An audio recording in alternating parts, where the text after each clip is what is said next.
खास करके हमें रोड साइड पे या अस्पताल के बाहर क्यों मिलते हैं, ये पहला प्रश्न चिन्ह है। ज़्यादातर द फैमिली उन्हें यानी बाहर फेंक देती हैं, ये कहना ही उचित रहेगा मुझे लगता है, क्योंकि उन्हें कोई केयर नहीं करता है, उन्हें कोई केयर नहीं लेता है, वो बोझ बन के उनके ऊपर रहता है, इसलिए कोई देखे या न देखे उनको छोड़ देते हैं। एक तो मेंटली इल ज़्यादातर पेशेंट्स हैं, बाकी जो एजेड हैं उनसे जो कोई काम नहीं होता है। मुझे बहुत ये लगा कि मिलिट्री रिटायर्ड पर्सन ऑल्सो इस तरह के सिचुएशन में मिलना ये बहुत बुरी बात है। ज़्यादातर उनके फैमिली वाले उनको केयर नहीं करते हैं, इसीलिए मुझे लगता है कि इस तरह की सिचुएशन क्रिएट हो जाती हैं।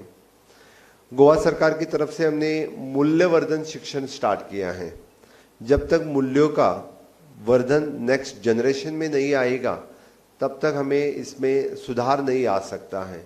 इसीलिए गोवा सरकार ने इनिशिएटिव्स लिया है, we want to make the change in the next generation.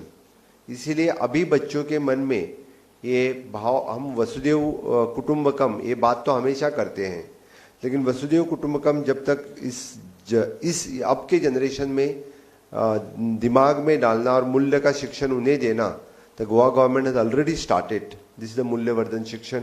चाहे हमें आगे आने वाले 25 साल में, जब हम आज़ादी के अमृत काल में हम हैं, तो एटलीस्ट 25 साल के बाद सोचेंगे, तब तो कम से कम रोड साइड डिस्ट्रीब्यूट हमें नहीं दिखना चाहिए। ये काम होने के लिए the first basic work the government of Goa is doing.